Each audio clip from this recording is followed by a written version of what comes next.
tó bá ti sọ àṣà ẹ̀ nù tí ìran yẹn ò bá ṣọ́ra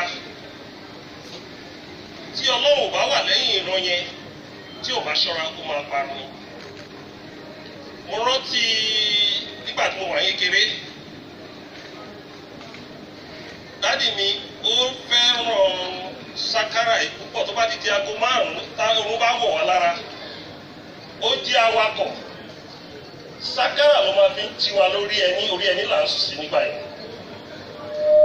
Màá wá wò pé orin wo ni bàbá yìí ṣáà ń play lójoojúmọ́ ṣùgbọ́n lẹ́tà mo wá categorize sákárà bíi blues music tí àwọn olóyìnbó máa ń gbọ́ nígbà tó máa fẹ́ kí náà wọ́n kó cool tó bá fẹ́ kí environment kí ariwo má sí wọ́n dẹ̀ wọ́n máa communicate sí ẹni tó bá fẹ́ gbọ́ ọ̀rọ̀. Mo rò pé ìṣe wa ni àti àṣà wa ni.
Fara wa mọ́ra o.